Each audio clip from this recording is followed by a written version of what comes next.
Hello everyone, welcome to break time classes.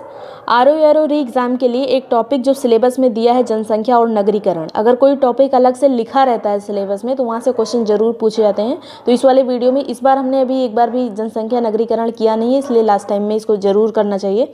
और इसमें पूरा PYQ भी आ जाएगा। आरओ में अभी तक जितना भी एग्जाम में पूछा गया है, चाहे प्री में चाहे मेन्स में, दोनों में क्वेश्चन पूछे जाते हैं जनसंख्या नगरीकरण से। तो वो सारे क्वेश्चन पहले एक साथ लिखे हुए हैं। उसके बाद फिर भारत की जनगणना, जो कि 2011 वाली ही पढ़नी है। यूपी की जनगणना कई बार आपने पढ़ी होगी, भारत यूपी की 2011 की, लेकिन एक बार रिवाइज करना इंपॉर्टेंट है क्योंकि क्वेश्चन यहाँ से पूछे जाते हैं। और अगर सिलेबस में अलग से हाईलाइट करके लिखा हुआ है तो वो टॉपिक जरूर पढ़ के जाएगा। तो चलिए शुरू करेंगे। ये सारे नोट्स वगैरह आपको आरओ वाले ग्रुप में और आरओ PCS का जो ग्रुप चल रहा है, जिसमें जो कि PCS के एग्जाम तक चलेगा, उसमें आपको मिल जाएगा। ज्वाइन करने के लिए व्हाट्सएप नंबर दिया हुआ है, इसी पे आप मैसेज करके ग्रुप की डिटेल्स ले सकते हैं, उसको प्रॉपर्ली पढ़कर ज्वाइन कर सकते हैं। उसी में सभी हैंड रिटन नोट्स वगैरह, टेस्ट क्विज जो भी चीज़ें हैं हो चुकी हैं या हैं, लास्ट टाइम की तैयारी के लिए जो बूस्टर सीरीज चल रही है वो सब आपको वहीं पर मिल जाएगा। तो चलिए शुरू करेंगे। सबसे पहले यहाँ पे सारे क्वेश्चन हैं। 2023 में जो पेपर कैंसिल हो गया उसमें भी जो क्वेश्चन पूछे गए थे जनसंख्या नगरीकरण से वो भी हैं। जल्दी जल्दी कवर करेंगे क्योंकि जनसंख्या नगरीकरण बहुत बार आप लोगों ने पढ़ा होगा। तो जनसंख्या के आधार पर अवरोही क्रम में यहाँ पर पूछा गया था कि सबसे ज़्यादा इनमें से किसकी है, उसके बाद अरेंज करके जो लिखा जाता है। तो उसमें यहाँ पे ज़रूरी नहीं है कि जो टॉप पे है सबसे ज़्यादा जनसंख्या है प्रयागराज जैसे, उसको पहले नंबर पे दे दिया गया है, या ऑप्शन में ही नहीं रखा जाएगा, उसको अलग अलग भी रखा जाता है। इसलिए टॉप के कई मतलब 3 4 5 तक याद रखिएगा जहाँ पे ज़्यादा जनसंख्या है। तो ये पूछा गया था, यूपी जनगणना से है ये क्वेश्चन। तो ये कानपुर में ज़्यादा, उसके बाद फिर लखनऊ का नंबर आता है, फिर गाज़ियाबाद, फिर आगरा। क्रम यही याद रखिएगा। अभी जब तक अगली जनगणना 2027 वाली नहीं हो जाती तब तक यही क्वेश्चन पूछे जाएंगे। कानपुर, लखनऊ, गाज़ियाबाद, फिर आगरा। ग्राम्य नगरीकरण के विचार को विस्तार से किसने बताया था? तो गोविंद सदाशिव धुर्वे ने। ये भी क्वेश्चन पूछा गया था अभी 2023 में ही, जो पेपर कैंसिल हुआ था उसी के क्वेश्चन है ये। नेक्स्ट है यहाँ पर 2011 की जनगणना के अनुसार न्यूनतम लिंगानुपात किसका था? तो दमन और दीव का था। और वहाँ पे केवल 618 लड़कियाँ हैं 1000 जो लड़कों पर, मतलब जो अनुपात लिया जाता है वो केवल 618 लड़कियाँ हैं। तो ये है न्यूनतम लिंगानुपात वाली जगह, मतलब केंद्र शासित प्रदेश है। वैसे तो राज्यों में न्यूनतम लिंगानुपात किसका है? तो हरियाणा का है, लेकिन दमन दीव का हरियाणा से भी कम था 2011 की जनगणना में, याद रखिएगा। सबसे कम नगरीकृत राज्य कौन सा है? तो ये परसेंटेज वाइज पूछा जा रहा है। तो हिमाचल प्रदेश सबसे कम नगरीकृत है। यहाँ पर ग्रामीण जनसंख्या का परसेंटेज बहुत ज़्यादा है।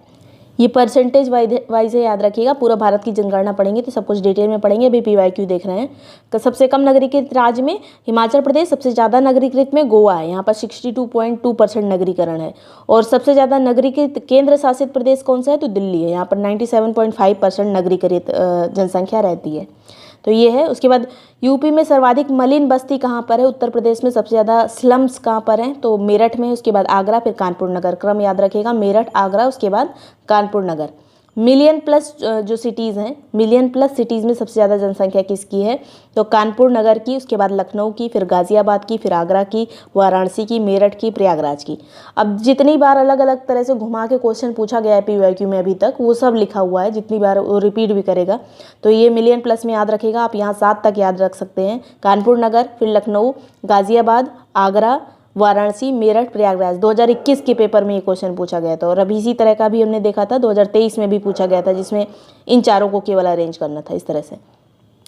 नेक्स्ट है यहाँ पर 2011 की जनगणना के अनुसार शून्य अनुसूचित जाति कहाँ पर है? SC कहाँ पर नहीं है? तो नागालैंड में नहीं है। नॉर्थ ईस्ट के जो राज्य हैं वहाँ पर SC कम है, ST ज़्यादा है। तो नागालैंड में शून्य SC हैं, अरुणाचल प्रदेश में, लक्षद्वीप में, अंडमान निकोबार में। यहाँ ST बहुत ज़्यादा है, SC नहीं है। और यहाँ पर जो है सर्वाधिक SC वाला राज्य कौन सा है? तो ये है उत्तर प्रदेश। और सर्वाधिक SC वाला प्रतिशत में कहाँ पे ज़्यादा है? तो प्रतिशत में सबसे ज़्यादा है पंजाब में। वैसे जनसंख्या में सबसे ज़्यादा है उत्तर प्रदेश में, प्रतिशत में सबसे ज़्यादा है पंजाब में SC जनसंख्या।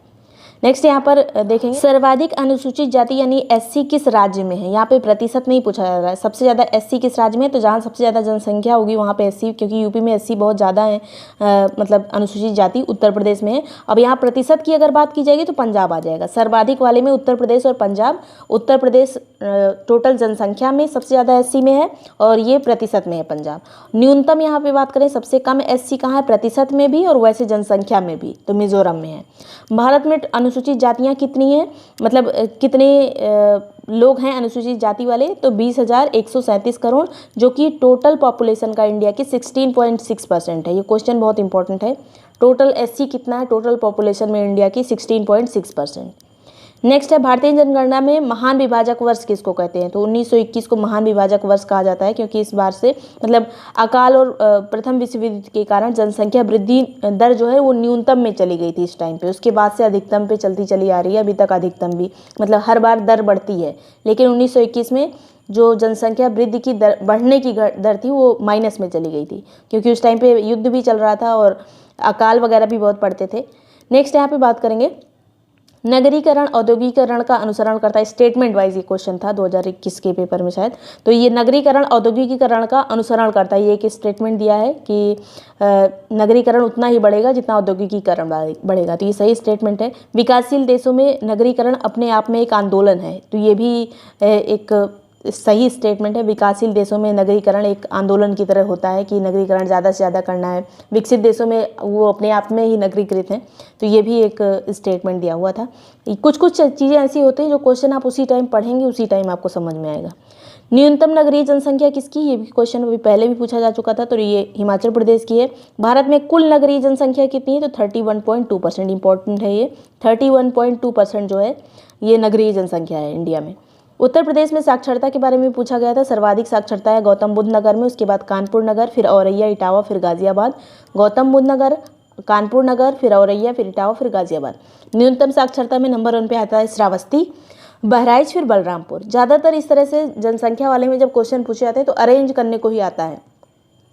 भारत में नगरीय जनसंख्या प्रतिशत कितना है? 31.2%। दोबारा देखिए, फिर से रिपीट किया है क्वेश्चन, ये कभी स्टेटमेंट में रिपीट कर देता है, किसी भी तरह से वही क्वेश्चन बार बार पूछे जाते हैं। और अगर आप प्रीवियस ईयर भी देख लेंगे तभी आपको 2-3 क्वेश्चन तो ऐसे अगर जनसंख्या से ज़्यादा क्वेश्चन पूछे गए तो रिपीट कर देते हैं।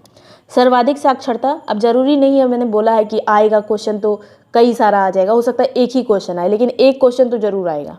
सर्वाधिक साक्षरता राज्य और केंद्र शासित प्रदेशों में सबसे ज़्यादा साक्षरता है केरल की, उसके बाद लक्षद्वीप की, फिर मिजोरम की, फिर गोवा की, फिर त्रिपुरा की। और अभी ये मिजोरम, गोवा वगैरह पूर्ण कार्यात्मक रूप से साक्षर भी डिक्लेयर किए गए हैं, ये भी याद रखिएगा। लद्दाख डिक्लेयर किया गया है, मिजोरम और गोवा, ये पूर्ण रूप से कार्यात्मक साक्षरता उसको कहा जाता है। करंट अफेयर में आपने पढ़ा होगा, जिसमें जो है जो काम करने के लिए भी मतलब एलिजिबल हों, जैसे ऐसा व्यवसाय वगैरह भी कर सकें, कमाई कर सकें ऐसे लोग, अंक गणित उनको आती हो, सिर्फ पढ़ाई में नहीं। 95% से जहाँ ज़्यादा पे साक्षरता हो जा रही है उसको जो है पूर्ण कार्यात्मक साक्षर डिक्लेयर किया जा रहा है। नेक्स्ट बात करेंगे यहाँ पर न्यूनतम साक्षरता किसकी है? बिहार की है, उसके बाद अरुणाचल प्रदेश, फिर राजस्थान, फिर झारखंड। पहले बिहार याद रखिएगा, फिर अरुणाचल प्रदेश, फिर राजस्थान, 3 तो कम से कम याद ही रखिए। उसके बाद झारखंड, आंध्र प्रदेश है। केंद्र शासित प्रदेशों में जम्मू कश्मीर जो है इसमें न्यूनतम साक्षरता में था 2011 में। न्यूनतम महिला साक्षरता कहाँ की है? तो बिहार की। वैसे टोटल साक्षरता में भी सबसे कम बिहार है और न्यूनतम साक्षरता महिलाओं में भी सबसे कम बिहार है। उसके बाद राजस्थान है, फिर झारखंड है, फिर जम्मू कश्मीर है। यहाँ पर राजस्थान महिलाओं में सेकंड नंबर पे है न्यूनतम साक्षरता में, और वैसे अगर ओवरऑल साक्षरता में देखा जाए तो अरुणाचल प्रदेश सेकंड है, उसके बाद राजस्थान है। अधिकतम महिला साक्षरता कहाँ की है? तो केरल की। ओवरऑल साक्षरता भी केरल की ज़्यादा है। उसके बाद मिजोरम है यहाँ पर, फिर लक्षद्वीप, फिर गोवा। भारत में टोटल साक्षरता कितनी है? तो 74.04%। 2011 की जनगणना के अनुसार पुरुष साक्षरता कितनी है? 82.14%। महिला साक्षरता 65.46%। 74, 82, 65 से याद रखिए थोड़ा बहुत इसमें, क्योंकि पॉइंट वाइज उतना नहीं लेते हैं। 74, 82, 65, तो ये याद रहेगा।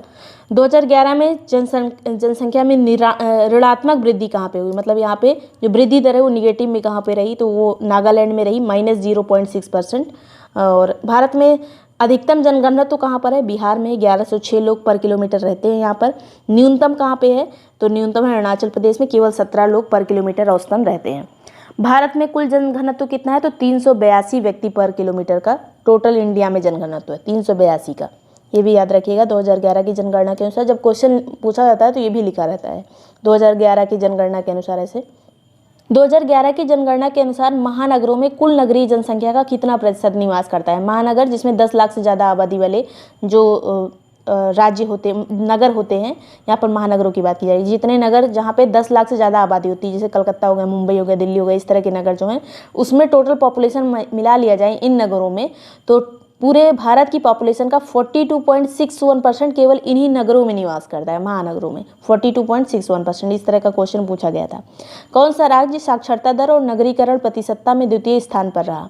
तो ये मिजोरम था, नंबर 1 पे केरल था। और नेक्स्ट यहाँ पर नगरीकरण प्रतिशतता में नंबर 1 कौन है? तो गोवा है।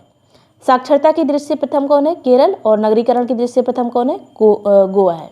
और दोनों की दृष्टि से सेकंड कौन है? मिजोरम है। अगला है 2001 से 2011 के बीच उत्तर प्रदेश की साक्षरता दर में वृद्धि कितनी हुई? 2001 से 11 के बीच में 11.65% की वृद्धि हुई। उत्तर प्रदेश में टोटल साक्षरता कितनी है? 67.68%। और इसी में 10 बढ़ा लीजिए तो पुरुषों का आ जाता है 77, इसी में से 10 माइनस कर लीजिए तो महिलाओं का आ जाता है 57। टोटल साक्षरता 67, इसी में प्लस करेंगे 10 तो 77 आ जाएगा पुरुषों वाला, इसी में माइनस कर देंगे तो महिलाओं वाला आ जाएगा। ये है उत्तर प्रदेश की साक्षरता। एक कथन है माल्थस का जिससे क्वेश्चन पूछा गया था कि जनसंख्या नियंत्रण का प्रभावकारी उपाय प्राकृतिक जन्म नियंत्रण है। माल्थस के अनुसार ये कथन है, प्राकृतिक जन्म नियंत्रण जो है जनसंख्या नियंत्रण का काम करता है, ऐसा इन्होंने कहा था। न्यूनतम लिंगानुपात वाला केंद्र शासित प्रदेश कौन सा है? तो दमन और दीव है। और न्यूनतम साक्षरता वाला केंद्र शासित प्रदेश दादरा और नगर हवेली। वर्तमान में ये दोनों एक ही हैं, लेकिन ये 2011 की जनगणना के अनुसार था, क्योंकि अब इसको कंबाइन कर दिया गया है और दोनों को एक ही केंद्र शासित प्रदेश माना जाता है। न्यूनतम जनघनत्व वाला केंद्र शासित प्रदेश कौन सा है? तो अंडमान निकोबार द्वीप समूह है। यहाँ पर केवल 46 व्यक्ति पर किलोमीटर रहते हैं। अगर राज्यों की बात की जाए तो सबसे कम जनघनत्व कहाँ का है? तो अरुणाचल प्रदेश का, वहाँ केवल 17 लोग पर किलोमीटर रहते हैं। यहाँ पर केंद्र शासित की बात की जा रही है तो 46 ये अंडमान निकोबार में। सर्वाधिक जनघनत्व बिहार का है, और उसके बाद जो है पश्चिम बंगाल का है, फिर केरल का है, फिर उत्तर प्रदेश का। ये बहुत जरूरी है, याद कर रखिएगा ये क्रम। सबसे ज़्यादा जनगणना तो बिहार का है, फिर पश्चिम बंगाल, फिर केरल, फिर उत्तर प्रदेश का है। नेक्स्ट है सर्वाधिक जनसंख्या वाले राज्य का क्रम अगर पूछा जाए तो नंबर 1 पे उत्तर प्रदेश आएगा, फिर महाराष्ट्र, फिर बिहार, फिर पश्चिम बंगाल, फिर आंध्र प्रदेश। सबसे ज़्यादा जनसंख्या उत्तर प्रदेश में, फिर महाराष्ट्र का नंबर है, 3rd पे आता है बिहार, 4th पे आता है पश्चिम बंगाल, 5th पे आता है आंध्र प्रदेश। नगरीकरण का अवरोही क्रम, सबसे ज़्यादा नगरीकरण गोवा में, उसके बाद मिजोरम में, फिर तमिलनाडु में। गोवा मिजोरम के बाद क्या आता है नगरीकरण में? तमिलनाडु। नेक्स्ट है 2011 की जनगणना का आदर्श वाक्य क्या था? तो our census our future, our census our future. UP में साक्षरता दर कितनी है? फिर से ये क्वेश्चन पूछा गया था, वही 67 प्लस 10 77 माइनस 10 57। फिर उत्तर प्रदेश की जनसंख्या में उत्तर प्रदेश की जनसंख्या जो है देश की जनसंख्या का कितना प्रतिशत है? तो 16.51% है, लगभग 16.5% है पूरे देश की जनसंख्या का यूपी की जनसंख्या। और यहाँ पर जनघनत्व कितना है? तो 829 है जनघनत्व यहाँ का। सबसे ज़्यादा जनघनत्व कहाँ का है? बिहार का। यहाँ का जनघनत्व किस नंबर पे आता है उत्तर प्रदेश का? तो अभी यही वाला क्वेश्चन था, ये 4th नंबर पे है जनघनत्व में, केरल के बाद। फिर जो है उत्तर प्रदेश में दशकीय जनसंख्या वृद्धि दर कितनी रही? तो 20.23%। ये 2001 से 2011 के बीच में कितनी जनसंख्या बढ़ी यूपी की? तो 20.23%। उत्तर प्रदेश में महिला साक्षरता कितनी है? 57.18%। जनसंख्या वृद्धि के स्वरूप को एक दीर्घ कालावधि में घटित क्रमिक परिवर्तन को जनांकीय संक्रमण कहा जाता है। इसके 4 चरण हैं। ये क्वेश्चन स्टेटमेंट वाइज पूछा गया था। जनसंख्या वृद्धि के स्वरूप को एक दीर्घ कालावधि में घटित क्रमिक परिवर्तन को जनांकीय संक्रमण कहा जाता है। ये जनांकीय संक्रमण की एक परिभाषा टाइप की है, इसके 4 चरण होते हैं, ऐसा स्टेटमेंट में लिखा था। पहली जनगणना कब हुई थी? 1872 में लॉर्ड मेयो के टाइम पे। दशकीय जनगणना का प्रारंभ कब हुआ था? 1881 में रिपन के टाइम पे। पहली जनगणना मेयो के टाइम पे हुई थी और दशकीय जनगणना प्रारंभ हुई थी रिपन के टाइम से 1881 में। 4 महानगरों की जनसंख्या का अवरोही क्रम यहाँ पे लगाना है। तो मुंबई सबसे ज़्यादा यहाँ पे पॉपुलेशन है, उसके बाद दिल्ली, फिर कोलकाता, फिर बेंगलुरु। मुंबई, दिल्ली, कोलकाता, बेंगलुरु। भारत की जनसंख्या विश्व की कितनी प्रतिशत है? तो विश्व की जो है 17.5% है। और यूपी की जनसंख्या पूरे भारत की कितनी? तो 16.5%। तो ये सब कुछ याद रखना है। अब भारत की जनसंख्या करेंगे, उसके बाद उत्तर प्रदेश की। सबसे पहले सर्वप्रथम जनगणना कब हुई थी विश्व की? तो स्वीडन में हुई थी 1749 में। 1749 में सबसे पहली बार विश्व में जनगणना हुई थी स्वीडन में। और पहली बार दशकीय जनगणना कहाँ पे हुई थी विश्व में? तो अमेरिका में हुई थी 1790 में। भारत में सबसे पहले जनगणना 1872 में हुई थी और इस टाइम पे गवर्नर कौन था? तो लॉर्ड मेयो के टाइम पे। लॉर्ड मेयो के टाइम पे पहली जनगणना 1872 में। फिर पहली भारत में दशकीय जनगणना कब हुई थी? तो 1881 में लॉर्ड रिपन के टाइम पे। अब इसमें एक चीज़ पूछा जा सकता है कि पहली जब 10 की जनगणना हुई थी इस टाइम पे जनगणना आयुक्त कौन थे, तो WC प्लॉडेन इस टाइम पे जनगणना आयुक्त थे। इसको एक क्वेश्चन जो पूछा जाता है कि महान विभाजक या फिर ग्रेट डिवाइड ईयर किसको कहा जाता है, तो 1921 को कहते हैं, क्योंकि 1911 और 1921 के बीच में जनसंख्या में वृद्धि न्यूनतम रही थी। पहली बार वृद्धि जो है न्यूनतम रही थी, उसके बाद से लगातार बढ़ती ही जा रही है। तो ये थी -0.31%, इसीलिए इसको महान विभाजक वर्ष कहा गया है 1921 को। अब 2011 की जनगणना का अगर क्रम पूछा जाए कौन सा ये क्रम था, तो 15वीं जनगणना थी। और आज़ादी के बाद की बात करी जाए तो ये 7वीं जनगणना थी। आज़ादी के बाद ये हमारी 7वीं जनगणना थी 2011 वाली। जनगणना संबंधी जो अनुच्छेद है वो आर्टिकल नंबर 246 है। उसके तहत आर्टिकल नंबर 246 के तहत इसको संघीय विषय में रखा गया है। जो केंद्र सूची का विषय होता है उसमें इसको रखा गया है। और अगर अनुसूची की बात करें तो 7वीं अनुसूची के तहत आएगा। क्रमांक की बात करें तो क्रमांक 49 आएगा।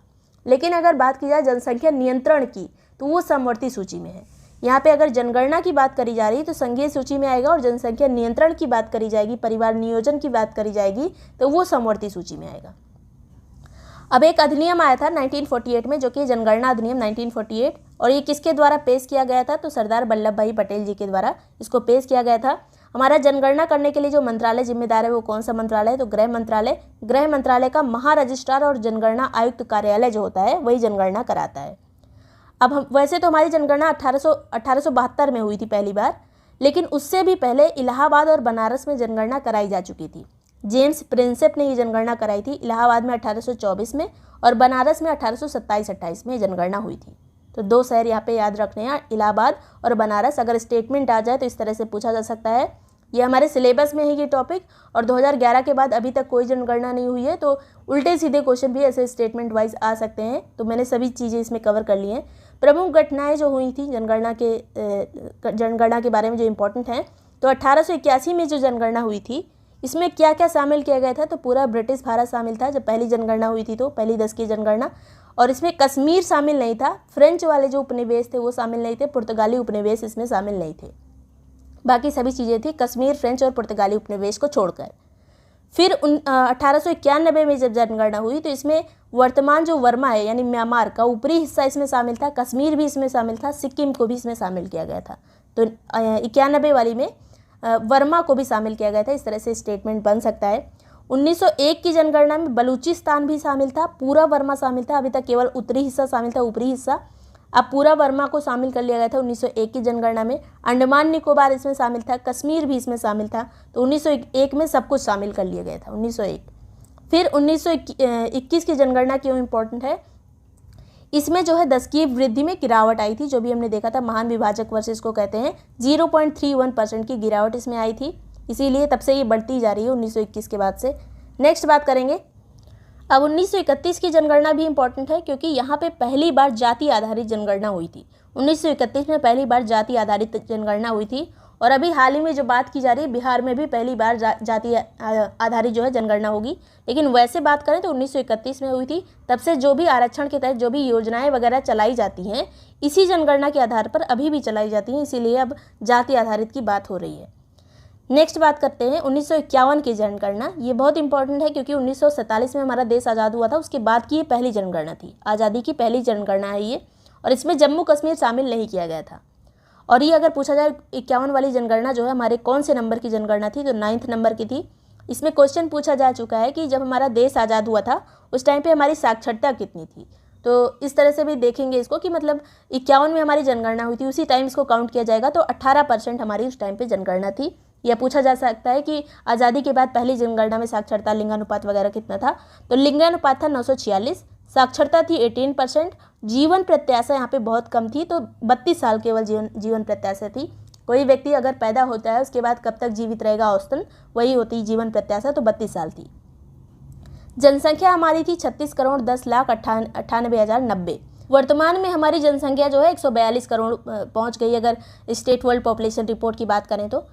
नेक्स्ट बात करेंगे 10 की वृद्धि उस टाइम पे कितनी हुई थी, जब 1941 से लेकर 1951 के बीच में, 41 से 51 के बीच में 13.5% हमारी 10 की वृद्धि हुई। नेक्स्ट बात करेंगे 1971 की जनगणना की, तो ये 11वीं जनगणना थी हमारी। सभी इंपॉर्टेंट नहीं है, सभी नहीं देख रहे हैं। 61 वाली देखिए हमने छोड़ दिया। 71 वाली में बात करें तो इस जनगणना में इसी के आधार पर आज भी चुनाव होते हैं। यही जो थी, यही वाली जनगणना 61 से लेकर 71 वाला जो दशक था, इसमें जनसंख्या में वृद्धि सबसे ज़्यादा हुई थी। तो ये पूछा जाता है सर्वाधिक जनसंख्या वृद्धि किस दशक में हुई थी। 61 से 71 के बीच में 24.80% की वृद्धि हुई थी।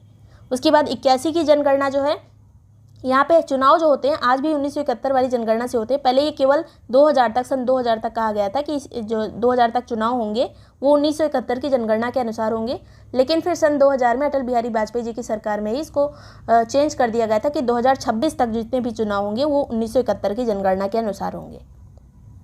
अब 1981 की जनगणना की बात करें तो जनसंख्या वृद्धि इसमें कितनी रही थी, तो 24.66% रही थी। इसमें भी ज़्यादा थी लेकिन इसके मुकाबले कम थी। उसके बाद से 81 के बाद से धीरे धीरे जनसंख्या जो है हमारी कम होने लगी थी। जो वृद्धि दर है वो कम होने लगी थी। जनसंख्या तो फिर भी बढ़ रही थी लेकिन वृद्धि दर उसकी कम हो रही थी। 1991 की जनगणना की बात करें तो 7 वर्ष से अधिक आयु का बच्चा पढ़ लिख सकता है अगर, तब उसको साक्षर में काउंट किया जाएगा। 1991 के पहले ये 4 वर्ष था कि 4 वर्ष से कम का बच्चा अगर पढ़ लिख सकता है तो उसको साक्षर बोला जाएगा। तो यही चीज़ इसके लिए जरूरी थी। अब 2011 की जनगणना देखते हैं। तो जनगणना आयुक्त हमारे कौन थे 2011 में? सी चंद्रमौली। 2011 में सी चंद्रमौली। वर्तमान में कौन है? तो विवेक जोशी हैं। मैस्कॉट हमारा शुभंकर क्या था? तो प्रगणक शिक्षिका। आदर्श वाक्य था हमारा, हमारी जनगणना हमारा भविष्य। और भारत की जनगणना विश्व में, भारत की जनसंख्या जो है टोटल हमारे विश्व में कितनी है? तो 17.5%। टोटल वर्ल्ड पॉपुलेशन का इंडिया में 17.5% रहता है 2011 की जनगणना के अनुसार।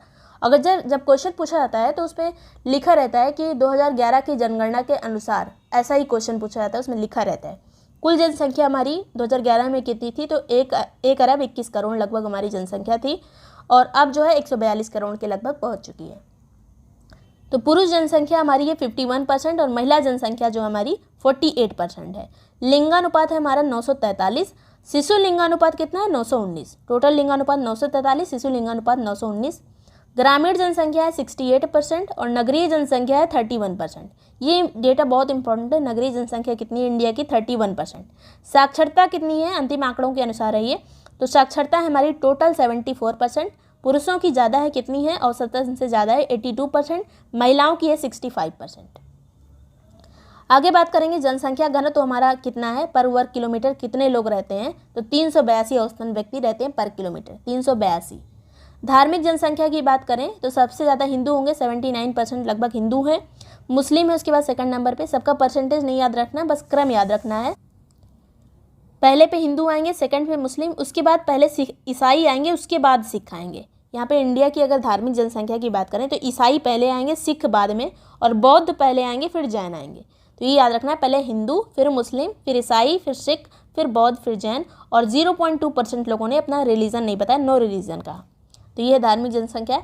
नेक्स्ट बात करते हैं सर्वाधिक जनसंख्या वाला जिला कौन सा है? तो ठाणे है महाराष्ट्र का, और न्यूनतम जनसंख्या दिबांग घाटी में अरुणाचल प्रदेश में।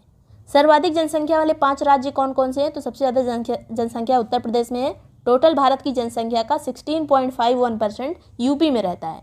सेकंड पे महाराष्ट्र है, थर्ड पे बिहार है, फोर्थ पे है पश्चिम बंगाल, और फिफ्थ पे है आंध्र प्रदेश। पहले नंबर पे उत्तर प्रदेश है, दूसरे पे महाराष्ट्र, तीसरे पे बिहार, चौथे पे पश्चिम बंगाल, पाँचवें पे आंध्र प्रदेश।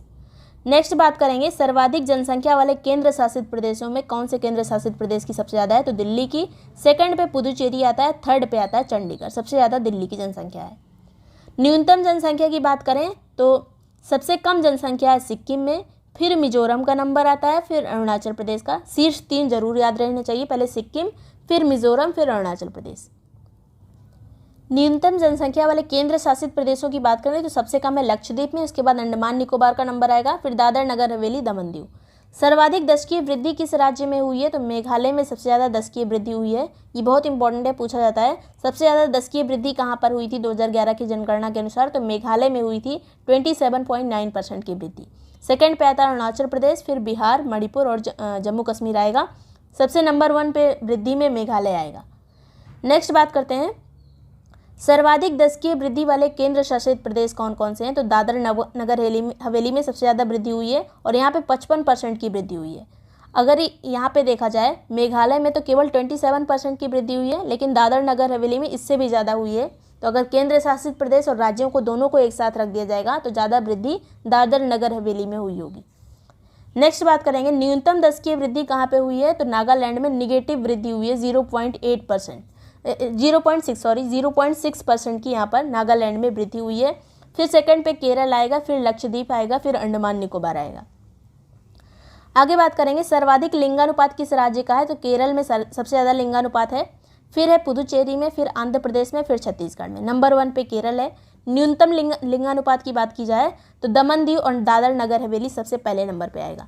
यहाँ पे राज्य और केंद्र शासित प्रदेश एक साथ चल रहे हैं, अगर दोनों को ऑप्शन में रख दिया जाए तो कौन नंबर 1 पे रहेगा, तो पहले यहाँ पर सर्वाधिक में केरल नंबर 1 रहेगा। न्यूनतम अगर बात की जाए तो दमन दीव नंबर 1 रहेगा। न्यूनतम लिंगानुपात में सेकंड कौन रहेगा, तो सेकंड पे चंडीगढ़, थर्ड पे दिल्ली और फोर्थ पे हरियाणा। सिर्फ राज्य अगर दिए रहेंगे तो न्यूनतम लिंगानुपात कहाँ पे है, हरियाणा में। राज्यों में लिंगानुपात सबसे कम कहाँ है, हरियाणा में, और सबसे ज़्यादा केरल में। नेक्स्ट बात करेंगे सर्वाधिक साक्षरता की, तो साक्षरता में नंबर 1 है केरल, फिर है लक्षद्वीप, फिर मिजोरम का नंबर आता है, फिर गोवा का। सबसे ज़्यादा साक्षरता है केरल में, केंद्र शासित प्रदेशों में सबसे ज़्यादा लक्षद्वीप में है। आगे बात करते हैं न्यूनतम साक्षरता कहाँ पे है, तो न्यूनतम है बिहार में, उसके बाद अरुणाचल प्रदेश, फिर राजस्थान, झारखंड, आंध्र प्रदेश आएगा। अगर यहाँ पे 6वें नंबर पे आता है जम्मू कश्मीर, लेकिन केंद्र शासित प्रदेशों की बात की जाएगी तो जम्मू कश्मीर यहाँ पे सबसे पहले आएगा, केवल केंद्र शासित प्रदेशों में। सर्वाधिक पुरुष साक्षरता केरल में, सर्वाधिक साक्षरता महिलाओं में, पुरुषों में, टोटल साक्षरता में, सब में केरल नंबर 1 है। उसके बाद लक्षद्वीप आएगा, फिर मिजोरम। न्यूनतम पुरुष साक्षरता कहाँ है, तो न्यूनतम है बिहार में, वैसे भी न्यूनतम है, महिलाओं पुरुषों सब में न्यूनतम है। उसके बाद अरुणाचल प्रदेश, फिर आंध्र प्रदेश। नेक्स्ट बात करते हैं अधिकतम जो महिला साक्षरता है, ये चीज़ देख लीजिएगा, अधिकतम महिला साक्षरता केरल में है, उसके बाद मिजोरम का नंबर आता है, फिर लक्षद्वीप का। सबसे ज़्यादा साक्षरता में केरल नंबर 1 है, फिर मिजोरम है, फिर लक्षद्वीप है। नेक्स्ट बात करेंगे न्यूनतम महिला साक्षरता में बिहार नंबर 1 है, फिर राजस्थान, फिर झारखंड, फिर जम्मू कश्मीर। सर्वाधिक साक्षरता वाला जिला कौन सा है, तो सरचिप जिला है मिजोरम का, सरचिप मिजोरम। न्यूनतम साक्षरता वाला जिला जो है वो है अलीराजपुर मध्य प्रदेश का। सर्वाधिक जनघनत्व की बात की जाए 1 किलोमीटर में सबसे ज़्यादा लोग कहाँ पे रहते हैं, तो बिहार में। सेकंड पे आता है पश्चिम बंगाल में, और ये जनघनत्व वाला डेटा इंपॉर्टेंट होता है, क्रम बिहार, पश्चिम बंगाल, उसके बाद केरल, फिर चौथे नंबर पर उत्तर प्रदेश। पहले बिहार है, फिर पश्चिम बंगाल है, उत्तर प्रदेश से पहले आएगा केरल जनघनत्व में, उसके बाद उत्तर प्रदेश आएगा। न्यूनतम जनघनत्व कहाँ पर है, तो अरुणाचल प्रदेश में सबसे कम लोग रहते हैं पर किलोमीटर की बात की जाए तो। फिर मिजोरम का नंबर आएगा, फिर सिक्किम, नागालैंड, उसके बाद हिमाचल प्रदेश। सर्वाधिक ग्रामीण जनसंख्या की बात करें तो सबसे ज़्यादा ग्रामीण जनसंख्या, संख्या की बात की जा रही है यहाँ पर, प्रतिशत की बात नहीं की जा रही है, तो सबसे ज़्यादा जनसंख्या उत्तर प्रदेश में है, ग्रामीण वाली। टोटल भी सबसे ज़्यादा है, ग्रामीण वाली भी सबसे ज़्यादा है। और सेकंड पे आता है बिहार, थर्ड पे आता है पश्चिम बंगाल। सर्वाधिक ग्रामीण जनसंख्या प्रतिशत में बात करें, अगर टोटल पॉपुलेशन का कितने परसेंट, सबसे ज़्यादा परसेंट कहाँ पे ग्रामीण रहते हैं, तो हिमाचल प्रदेश में सबसे ज़्यादा प्रतिशत ग्रामीण का है। इसके बाद फिर बिहार का नंबर आता है, फिर असम का। आगे यहाँ पर सर्वाधिक नगरीय जनसंख्या यानी संख्या के आधार पर बात की जा रही है, सबसे ज़्यादा नगरी कहाँ पे रहते हैं, शहरी कहाँ रहते हैं, तो ये है महाराष्ट्र। सबसे ज़्यादा शहरी जनसंख्या है महाराष्ट्र में, टोटल पॉपुलेशन की बात की जा रही है। और उसके बाद सेकंड पे आता है उत्तर प्रदेश, थर्ड पे आता है तमिलनाडु। ये क्रम इंपॉर्टेंट है, पहले नंबर पे नगरीय जनसंख्या में महाराष्ट्र आएगा, सेकंड पे आएगा उत्तर प्रदेश, थर्ड पे तमिलनाडु। अब यहीं पे अगर प्रतिशत की बात कर ली जाए, सर्वाधिक नगरीय या फिर शहरी जनसंख्या प्रतिशत कहाँ पर है, तो टोटल पॉपुलेशन का सर्वाधिक परसेंटेज जो है नगरीय गोवा में रहता है। उसके बाद फिर मिजोरम का नंबर आएगा, फिर तमिलनाडु का।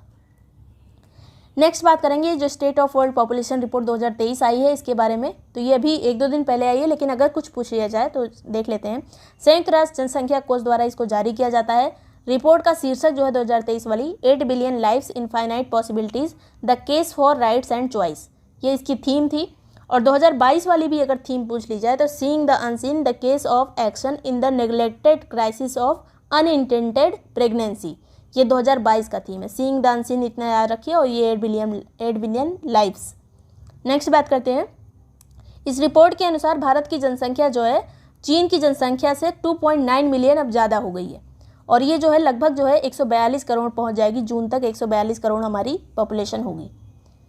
और इसने कहा इस रिपोर्ट के अनुसार 0 से 14 साल के जो हमारे यहाँ लोग हैं वो हैं 25%, और 10 से 19 साल के जो आयु वर्ग के लोग हैं वो हैं 18%, 15 से 64 आयु वर्ग के लोग हैं 68%। तो सबसे ज़्यादा हमारे यहाँ जवान लोग ही हैं 15 से 64 वाले 68%, और बूढ़ी आबादी बहुत कम है, 65 साल से ऊपर वाले लोग 7% है। नेक्स्ट बात करेंगे इसका ये भी मतलब हो सकता है कि हमारी जीवन प्रत्याशा जो है बहुत ख़राब है। नेक्स्ट बात करते हैं 40 लाख से ऊपर जनसंख्या वाले नगर जो हैं भारत में कितने हैं? 9 है 2011 की जनगणना के अनुसार। और इनमें भी जो सबसे ज़्यादा जनसंख्या है 3 में, बृहद मुंबई, दिल्ली और कलकत्ता। इन तीनों नगरों को कहा जाता है मेगा सिटी। तो हमारे यहाँ मेगा सिटी 3 है, जहाँ पे 1 करोड़ से भी ज़्यादा आबादी है।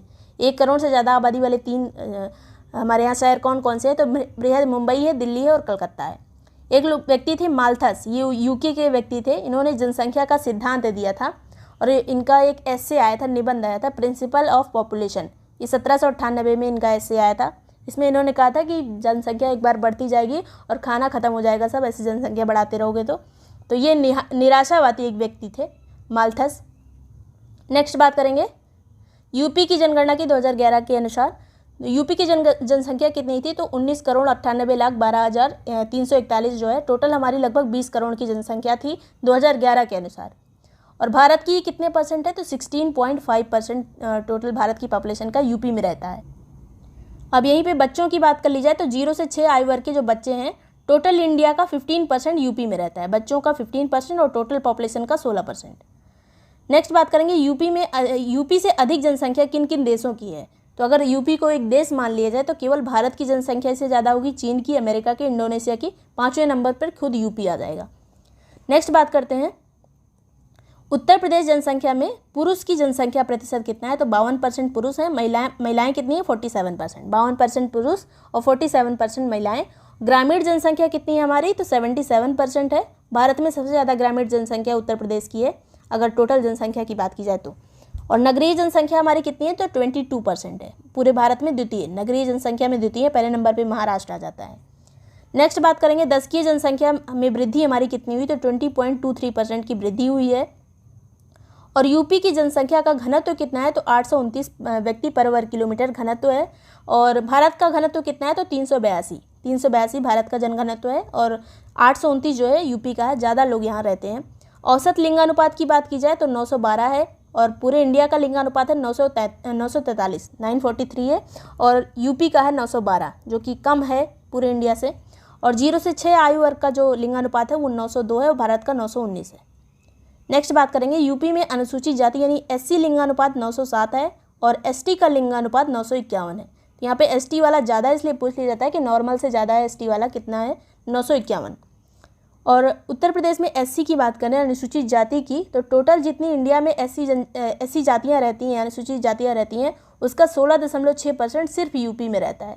तो सर्वाधिक है ये, सर्वाधिक एससी जातियाँ जो हैं अनुसूचित जाति यूपी में रहती है।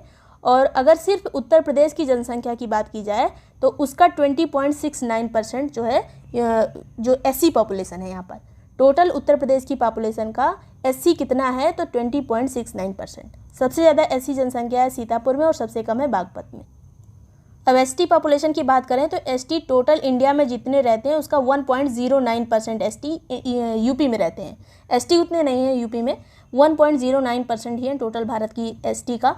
और उत्तर प्रदेश की जनसंख्या की बात करें तो जितनी हमारी जनसंख्या है यूपी की उसका 0.6% एसटी रहते हैं। सबसे ज़्यादा एसटी यानी अनुसूचित जनजातियाँ सोनभद्र में है और सबसे कम बागपत में है। उत्तर प्रदेश में साक्षरता कितनी है? तो 67% है लगभग साक्षरता। पुरुषों की 10 ज़्यादा इससे है 77% और महिलाओं की इससे 10 कम है, कितनी है? 57%। टोटल है 67, पुरुषों की 77, महिलाओं की 57। सर्वाधिक जनसंख्या की बात करें तो सबसे ज़्यादा जनसंख्या प्रयागराज में रहती है। यहाँ पे जिलों की बात की जा रही है, अभी नगरीय जनसंख्या भी आएगी। सबसे ज़्यादा जिले की बात की जाए तो सबसे ज़्यादा जनसंख्या प्रयागराज में है, फिर मुरादाबाद का नंबर आता है, फिर गाज़ियाबाद का नंबर आता है। प्रयागराज, मुरादाबाद, फिर गाज़ियाबाद, फिर आजमगढ़, लखनऊ। CH 3 जरूर याद होने चाहिए। नेक्स्ट यहाँ पर न्यूनतम जनसंख्या की बात करें तो सबसे कम है यूपी में महोबा में, उसके बाद चित्रकूट का नंबर आता है, फिर हमीरपुर, श्रावस्ती, फिर ललितपुर। यही ज़्यादा पूछा जाता है सबसे कम कहाँ पे है? महोबा में। सर्वाधिक जनघनत्व की बात करें तो यूपी में सबसे ज़्यादा जो जनघनत्व है वो गाज़ियाबाद में, उसके बाद वाराणसी का नंबर आता है, फिर लखनऊ, फिर संत रविदास नगर, क्योंकि एरिया कम है तो इसलिए यहाँ पे भी जनसंख्या घनत्व ज़्यादा है। उसके बाद फिर कानपुर नगर। पहले नंबर पे आएगा जनघनत्व में गाज़ियाबाद, फिर बनारस आता है, फिर लखनऊ आता है।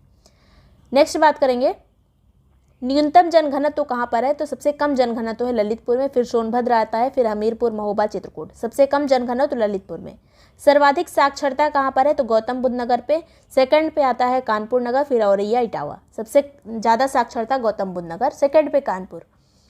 न्यूनतम साक्षरता की बात करें तो सबसे कम साक्षरता है श्रावस्ती में, उसके बाद बहराइच आता है, फिर बलरामपुर। सबसे कम साक्षरता है बहराइच में, फिर श्रावस्ती में, उसके बाद बहराइच में। नेक्स्ट बात करेंगे सर्वाधिक महिला साक्षरता कहाँ है, तो सबसे ज़्यादा महिला साक्षरता जो है कानपुर में है। सबसे ज़्यादा महिला साक्षरता कानपुर में, फिर लखनऊ में है, फिर गौतम बुद्ध नगर। ये कई बार पूछा जा चुका है सबसे ज़्यादा महिला साक्षरता वाला। आगे बात करेंगे सर्वाधिक जनसंख्या में वृद्धि जो है, दशकीय वृद्धि सबसे ज़्यादा कहाँ पे हुई है, तो गौतम बुद्ध नगर में सबसे ज़्यादा दशकीय वृद्धि, उसके बाद गाजियाबाद, फिर श्रावस्ती, फिर बहराइच आएगा। जो लोग गांव से शहरों की तरफ चले जाते हैं, ज़्यादातर नोएडा ही जाते हैं, तो गौतम बुद्ध नगर में ही आता है वो। तो गौतम बुद्ध नगर, गाजियाबाद में सबसे ज़्यादा दशकीय वृद्धि हुई है। फिर यहाँ पे श्रावस्ती और बहराइच आएगा। श्रावस्ती में क्योंकि साक्षरता कम है इसलिए यहाँ पे भी वृद्धि हुई है, और बहराइच में सेकंड नंबर पे साक्षरता न्यूनतम वाले में, तो इसलिए यहाँ पे ज़्यादा वृद्धि हुई है। नेक्स्ट बात करेंगे न्यूनतम दशकीय वृद्धि की। सबसे कम जनसंख्या वृद्धि कहाँ पर हुई है, तो कानपुर नगर में, उसके बाद हमीरपुर, फिर बागपत। सर्वाधिक लिंगानुपात की बात करें तो सबसे ज़्यादा लिंगानुपात है जौनपुर का, फिर आजमगढ़ का नंबर आता है, फिर देवरिया, फिर प्रतापगढ़, फिर सुल्तानपुर। सबसे ज़्यादा लिंगानुपात जौनपुर में है, सेकंड पे आजमगढ़ आएगा। न्यूनतम लिंगानुपात कहाँ पे है, तो गौतम बुद्ध नगर में न्यूनतम लिंगानुपात है। यहाँ पे जो व्यक्ति लोग जाते हैं ज़्यादातर पुरुष ही जाते हैं, जो पलायन करके जाते हैं, उसके बाद वहीं बस जाते हैं। गौतम बुद्ध नगर में न्यूनतम लिंगानुपात है। उसके बाद बागपत आता है, बागपत और हमीरपुर सेम पोजीशन पर है, उसके बाद मथुरा, बांदा, कानपुर। सर्वाधिक और सबसे कम ग्रामीण आबादी कहाँ पर है, तो सबसे ज़्यादा ग्रामीण आबादी जो है वो प्रयागराज में है, और सबसे कम ग्रामीण आबादी जो है गौतम बुद्ध नगर में है। सर्वाधिक और सबसे कम शहरी आबादी कहाँ पर है, तो सबसे ज़्यादा शहरी आबादी जो है वो गाजियाबाद में है, और सबसे कम शहरी आबादी श्रावस्ती में है। आगे बात करते हैं सर्वाधिक नगरीकरण का प्रतिशत कहाँ पे है, तो सबसे ज़्यादा नगरीकरण हुआ है गाजियाबाद में। सबसे ज़्यादा नगरीकरण गाजियाबाद में, सेकंड पे लखनऊ आएगा, फिर कानपुर आता है। गाजियाबाद, लखनऊ, फिर कानपुर, फिर गौतम बुद्ध नगर, मेरठ वगैरह।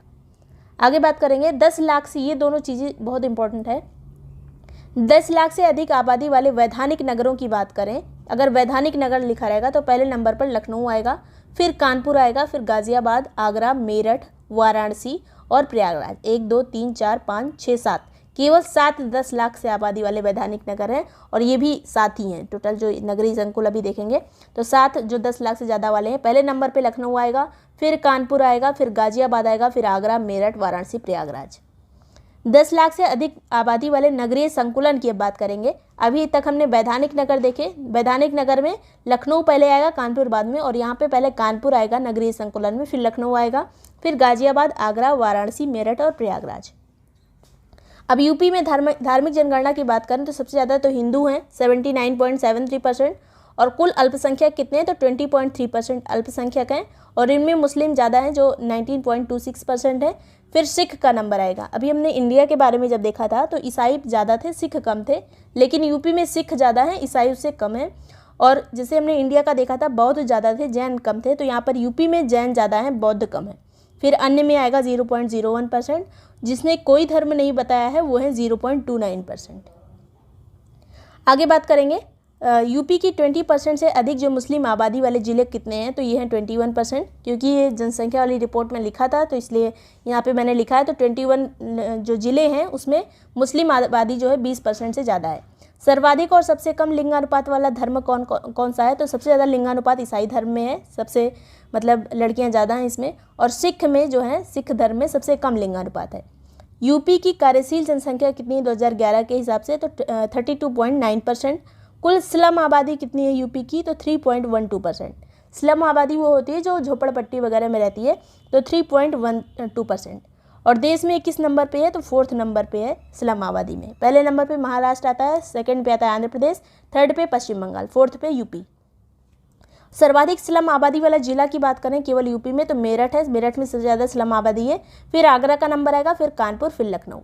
तो ये इतनी चीज़ें इंपॉर्टेंट थी, पूरा इसी में आपका कवर हो जाएगा। इसी को रिवाइज कर लीजिएगा एग्जाम के एक दिन पहले फिर से, और वीडियो पसंद आया हो, यूजफुल लगा हो तो लाइक और सब्सक्राइब कर लीजिएगा। कोई भी ग्रुप ज्वाइन करने के लिए जो नंबर दिया है इस पर व्हाट्सएप करके डिटेल ले सकते हैं। अभी आरओ का और आरओ पीसीएस का कंबाइन वाला ग्रुप चल रहा है, इसके अलावा पीसीएस का अलग से भी चल रहा है। कोई भी ग्रुप की डिटेल आपको इसी पे मैसेज करके व्हाट्सएप में मिल जाएगी, इसको प्रॉपर्ली पढ़कर ज्वाइन कर सकते हैं। उसी में सभी हैंड रिटन नोट्स, टेस्ट वगैरह जो भी चीज़ें उसी में मिल जाएंगी। Thank you so much watching break time classes.